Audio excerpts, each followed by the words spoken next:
It is excellent news that the Supreme Court has passed yesterday about the electoral bond. Don't do these secret deals. State Bank of India must release all before March 13th and to the Election Commission, who has given hundreds and thousands of crores to these corrupt parties.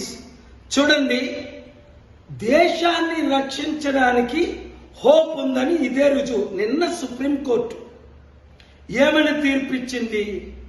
ఈ మోదీ గవర్నమెంట్కు వ్యతిరేకంగా, మోదీ తొత్తుల పార్టీలకు వ్యతిరేకంగా అదానీ అంబానీ లాంటి వాళ్ళకి 25 లక్షల కోట్లు, అంటే మన తెలంగాణ ఆంధ్ర 10 సంవత్సరాల బడ్జెట్ అనుకోండి ఒక రాష్ట్రానికి, రుణమాఫీ చేసేశారు. ఎందుకు? వాళ్ళు 100,000 కోట్లు బినామీ కంపెనీల ద్వారా సీక్రెట్ గా ఈ పొలిటికల్ పార్టీకి, ముఖ్యంగా బీజేపీకి, పెద్ద పార్టీలకి డబ్బులు ఇస్తున్నారు. ప్రజాశాంతి పార్టీకి రూపాయి ఎవడేవట్ల ఎలక్ట్రల్ బాండ్స్ ద్వారా. కనుక సుప్రీంకోర్టు ఏం తీర్పిచ్చింది? ఇలాంటి సీక్రెట్ డీల్స్ కుదరదు. మార్చి 6వ తారీఖు లోపుని మీరు ఎలక్షన్ కమిషన్కి state bank of India release చేయాలి. మార్చి 13 లోపుని వాళ్ళ పేర్లన్నీ ప్రచురించాలని. కానీ దిక్కేది? సుప్రీంకోర్టు తీర్పుని హర్షిద్దాం. మీడియా మిత్రులు భయపడకండి.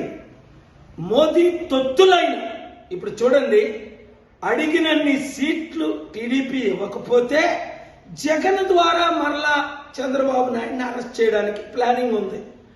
ఈ మోదీని, మోదీ తొత్తుల్ని ఓడిద్దాం, కలిసి పనిచేద్దాం. ప్రజాశాంతి పార్టీకి 7569441275కి 100 రూపాయలు ఇచ్చిన వాళ్ళు 100 ఇవ్వండి, 1,00,000 ఇచ్చిన వాళ్ళు 1,00,000 ఇవ్వండి. ఓపెన్ గా సపోర్ట్ చేయండి. నన్ను విశాఖపట్నం ఎంపీగా గెలిపించండి. Thank you.